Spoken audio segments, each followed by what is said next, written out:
আজকে আমরা শুরু করব আল্লাহর কাছে আশ্রয় চাওয়ার দোয়া নিয়ে। আল্লাহর কাছে আশ্রয় চাওয়ার দোয়া নিয়ে।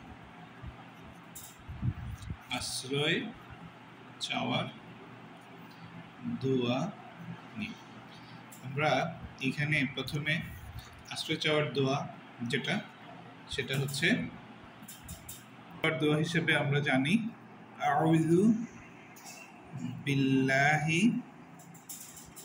বিল্লাহি মিনাশ শাইতানির রাজিম।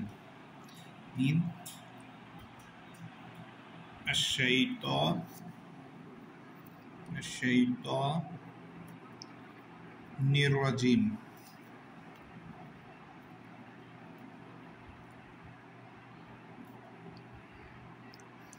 এটা হচ্ছে আল্লাহর কাছে আশ্রয় চাওয়ার দোয়া, শয়তানের অনিষ্ট থেকে আল্লাহর কাছে আশ্রয় চাওয়ার দোয়া। এই দোয়াতে আমরা প্রথমে জানবো এটার অর্থটা হচ্ছে শব্দে শব্দে অর্থ জানবো। শব্দে শব্দে অর্থটা কি? প্রথমে হচ্ছে আউযু মানে হচ্ছে আমি আশ্রয় চাই, আমি আশ্রয় চাই। তারপর হচ্ছে বিল্লাহি মানে কি? বিল্লাহি মানে হচ্ছে আল্লাহর কাছে। বিল্লাহি শব্দটা এখানে দুটি শব্দে ভাগ করা। বি শব্দটা হচ্ছে আর আল্লাহ, এই দুইটার সাথে মিলে এটা হয়। বি মানে হচ্ছে সাথে, কাছে, দিয়ে, দ্বারা। আর আল্লাহ মানে হচ্ছে তো আল্লাহ মানে হচ্ছে তো আল্লাহ। তাইলে আউযু বিল্লাহি মানে হচ্ছে আমি আশ্রয় চাই আল্লাহর কাছে। তারপর হচ্ছে মিন মানে হচ্ছে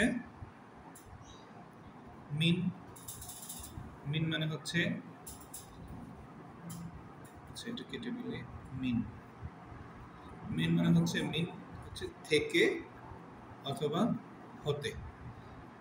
আউযু বিল্লাহি মিন মানে হচ্ছে আমি আশ্রয় চাই থেকে আশ-শাইতান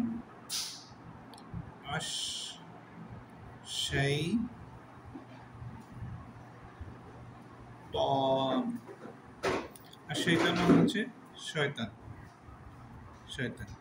আর এখানে আর পর হচ্ছে আর রাজিম, শয়তানির রাজিম। আর রাজিম মানে হচ্ছে অহংকারের বশবর্তী হয়ে সত্যপথ থেকে অনেক দূরে সরে যাওয়া বা বিতাড়িত হওয়া। তাহলে টোটাল আমরা এটার অর্থ জানলাম। আউযু মানে হচ্ছে আমি আশ্রয় চাই, বিল্লাহি মানে হচ্ছে আল্লাহর কাছে, বি মানে সাথে, কাছে, দিয়ে, দ্বারা, আর আল্লাহ মানে হচ্ছে আল্লাহ। বিল্লাহি মানে হচ্ছে আল্লাহর কাছে, মিন মানে হচ্ছে হতে, থেকে, শয়তান মানে হচ্ছে শয়তান, আর রাজিম মানে হচ্ছে রাজিম। টোটাল অর্থ দ্বারা কি? আমি আশ্রয় চাই বিতাড়িত শয়তানের।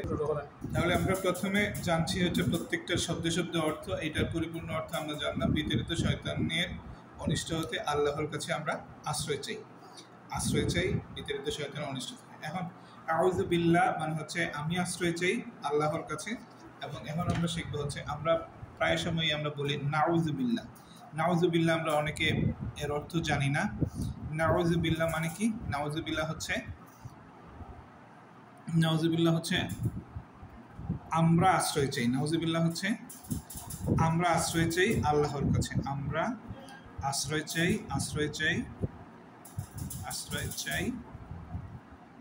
আল্লাহর কাছে। এখন নাউযু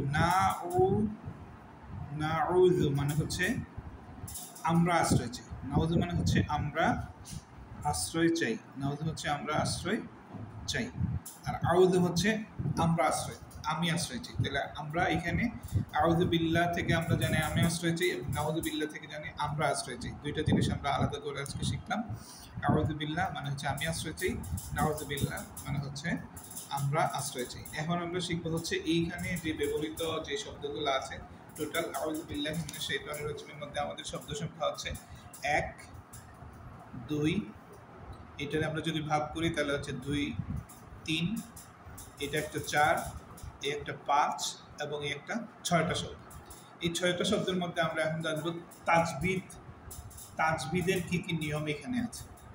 তাজবিদের কি কি নিয়ম আছে, যেমন আ ও জু, এখানে তাজবিদের কি নিয়ম আছে। এটা হচ্ছে পেশের বামে ওয়াও সাকিন, পেশের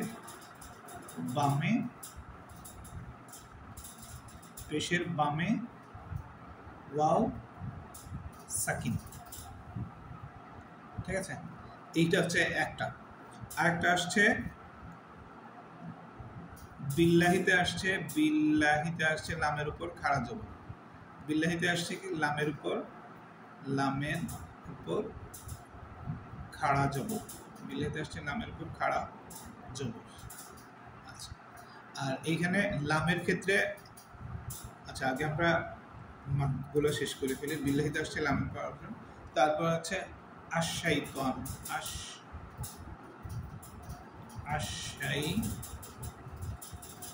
আশ-শাইতানের মধ্যে আসছে, এখানে আসছে তাও জবরের বামে খালি আলিফ। কি আসছে? জবরের বামে খালি আলিফ। আর হচ্ছে আর-রাজিম,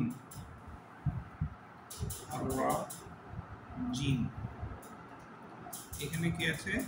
এখানে হচ্ছে জিম, জেরের বামে ইয়া। কি আসছে? জেরের বামে ইয়া সাকিন।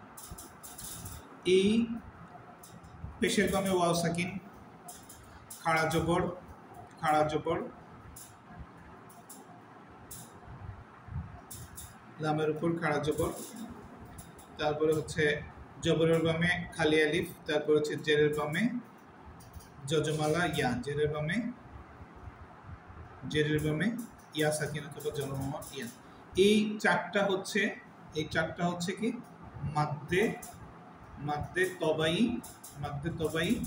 অথবা আসলি মাদ্দে তবাই অথবা আসলি মাদ। তাইলে এই 6টা শব্দের মধ্যে আমরা 4টা মাদের শব্দ পাই। 4টা জায়গায় আমাদের 1 আলিফ পরিমাণ টেনে পড়তে হবে। 1 আলিফ পরিমাণ মানে কি?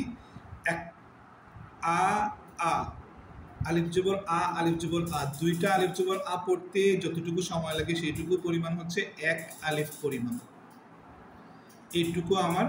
এইটুকু সময় আমার টেনে পড়তে হবে, ঠিক আছে। আর 2 আলিফ বলতে আমরা কি বুঝি? 2 আলিফ মানে হচ্ছে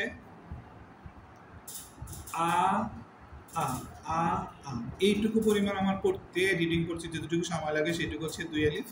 3 আলিফটা কি? 3 আলিফটা হচ্ছে যে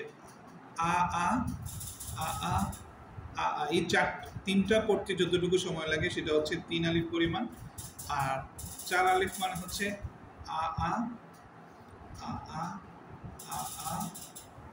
এই 4টা বলতে যে পরিমাণ সময় লাগে এই পরিমাণ সময় নেওয়া হচ্ছে 4 আলিফ। 1 আলিফ পরিমাণ হচ্ছে ও, ল,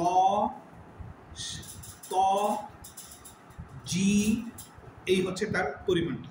আচ্ছা, এখন আমরা জানবো হচ্ছে আরেকটা নিয়ম, যে আল্লাহ শব্দের ক্ষেত্রে এইখানে আল্লাহ শব্দের ক্ষেত্রে লামের 2টা নিয়ম আছে। লামের 2টি নিয়ম। কি কি নিয়ম সেটা? একটা হচ্ছে লাম মোটা করে পড়তে হবে, আর একটা হচ্ছে লাম পাতলা করে পড়তে হবে। মোটা কখন পড়তে হয়? লামের বামে যদি, লামের আগের হরফে যদি জবর থাকে, জবর অথবা পেশ থাকে, যেমন আল্লাহু, অথবা যেমন পাতলা কখন পড়তে হয়? পাতলা পড়তে হয় লামের আগের হরফে যদি কি থাকে, যদি জের থাকে, যেমন বিল্লাহি, বিল্লাহি, বিল্লাহি, ঠিক আছে। তাইলে এই লামটা পাতলা করে পড়তে হয় যদি আগের হরফে জের থাকে, আগের হরফে যদি জের থাকে তাইলে পাতলা করে পড়তে হয়। আর যদি আগের হরফে যদি জের থাকে পাতলা পড়তে হয়, আর যদি আগের হরফে জবর অথবা পেশ থাকে তাহলে মোটা করে পড়তে হয়। যেমন আল্লাহু আকবার, জের থাকলে পাতলা করে পড়তে হয়, যেমন বিল্লাহি। এইখানে লামের মোটা এবং পাতলা। আর কি নিয়ম আছে এখানে? আরেকটা নিয়ম আছে আমাদের, যে র পড়তে হয় কিভাবে? রয়ের ক্ষেত্রে আর রাজিম, আর রাজিমের ক্ষেত্রে আমাদের রটা মোটা করে পড়তে হবে। মোটা কেন? মোটা কেন? র দুইটা নিয়মে পড়তে হয়। একটা হচ্ছে র মোটা করে পড়াতে হয়, আর হচ্ছে পাতলা করে পড়তে হয়। রয়ের ক্ষেত্রে দুইটা নিয়ম। এখানে রটা মোটা করে পড়তে হয়। লামের যেমন দুই নিয়ম, রয়েরও এরকম দুইটা নিয়ম। র মোটা করতে হবে অথবা পাতলা। মোটা কখন করতে হয়? যদি রয়ের উপর জবর থাকে। এরকম আরও অনেক নিয়ম আছে, আমরা ধীরে ধীরে আস্তে আস্তে যখন আরও এই নিয়মকানুন পড়বো তখন অন্যান্য আয়াত যখন পড়বো তখন আমরা এটা বলে দেবো। পাতলা করতে হয় যে রয়ের নিচে যদি জের থাকে তাহলে পাতলা করে পড়তে হয়, আর নয়তো রকে মোটা করে পড়তে হয়, যেমন আর রাজীব। তাহলে পুরা শব্দের মধ্যে আমরা নিয়ম পাইলাম কয়টা? একটা হচ্ছে মধ্যে দাবাই হয়েছে একটা, দুইটা, তিনটা, চারটা। তারপরে আলিফের ক্ষেত্রে মোটা করে পড়া একটা নিয়ম, পাঁচটা। র মোটা করে পড়া একটা নিয়ম, ছয়টা। আর আরেকটা নিয়ম হচ্ছে রাজিমের ক্ষেত্রে আমরা জানি জেরের বামে ইয়া সাকিন, জেরের বামে ইয়া সাকিন, এটা হচ্ছে মাদ্দে তবাই। আর আমরা যখন এখানে থামবো, এইখানে যখন থামবো, এখানে যখন আমরা থামবো তখন এটার নাম হচ্ছে আরজি সাকিন, আরজি সাকিন, আরদি, আরদি সাকিন। আরদি সাকিন মানে আমি থামবো এই কারণে থামতেছি। আমার এখানে কোনো সাকিনের চিহ্ন নাই, কিন্তু আমি ইচ্ছা করি এখানে থামতেছি। এরকম যদি মধ্যে তবাইয়ের পরে যদি আরজি সাকিন আসে, সেটা 3 আলিফ পরিমাণ টেনে থামতে হয়। 3 আলিফ পরিমাণ টেনে, 3 আলিফ পরিমাণ টেনে থামতে হয়। তাহলে আমরা থামবো কিভাবে? টেনে থামতে হয়, থামতে হয়। 3 আলিফ কিভাবে থামবো? রজি, এটা ছিল। এখন 3 আলিফ টানলে রজিব বলে 3 আলিফ পরিমাণ টেনে থামবো। তাহলে আমরা আউযু বিল্লাহি মিনাশ শাইতানির এই জায়গার মধ্যে আমরা টোটাল একটা মধ্যে তাবাইয়ের একটা নিয়ম পেলাম। তারপরে বিল্লাহিতে লাম মোটা করতে হবে না পাতলা করতে হবে সেটা জানলাম, সেটাতে লামটা পাতলা করে করতে হবে। তারপরে লাম এক আলিফ টানতে হবে, এটা হচ্ছে মধ্যে তাবাই। তারপরে মিনাশ শাইতানির রাজিমের ক্ষেত্রে ক্ষেত্রে এক আলিফ টানে পড়তে হবে। তারপরে এই র মোটা করতে হবে। জির ক্ষেত্রে এক আলিফ টেনে জি পড়তে হবে, আর জি করে যদি আমরা থামি তাহলে আরজি সাকিন করে জিম করে টানতে হবে। আর এইখানে আরেকটা আছে শাই, যদি জবরের বামে শাইতান, শাইতানের ক্ষেত্রে জবরের বামে যদি আমরা ইয়া পাই, ইয়া সাকিন, জবরের বামে যদি ইয়া সাকিন হয় তাহলে সেটা হচ্ছে লিন। সেটা খুব তাড়াতাড়ি করে পড়তে হয়। লিন, লিন হলে তাড়াতাড়ি পড়তে হয়, লিন তাড়াতাড়ি পড়তে হয়, তাড়াতাড়ি পড়তে হয়। তাহলে সেই এটা আমরা যত দ্রুত পারবো তত দ্রুত পড়বো। হরকত যেমন তাড়াতাড়ি পড়তে হয়, লিনও এরকম তাড়াতাড়ি পড়তে হয়। তাইলে আমরা টোটাল এই আউযু বিল্লাহি মিনাশ শাইতানির রাজিম, এই হচ্ছে টোটাল আমাদের আউযু বিল্লাহি মিনাশ শাইতানির মধ্যে তাজবিদের যতগুলো নিয়ম আছে সবগুলো নিয়ে আমরা আলাপ করলাম। পরবর্তী সেশনে, পরবর্তী ক্লাসে আমরা বিসমিল্লাহির রহমানির রহিম নিয়ে আমরা আলাপ করব, এবং ওইখানে তাজবিদের যতগুলো নিয়ম আছে এরকম সবগুলো আলাপ করব। এবং পরবর্তীতে আমরা চেষ্টা করব 30 নম্বর পাড়ার সবগুলো সূরা, প্রত্যেকটা সূরার একটা একটা করে আয়াত আমরা একদিন করে ধীরে ধীরে আমরা পুরোটা চেষ্টা, আমাদের ইচ্ছা থাকবে পুরো কোরআন শরীফে এরকম একটা আয়াত করে আমরা শেষ করা।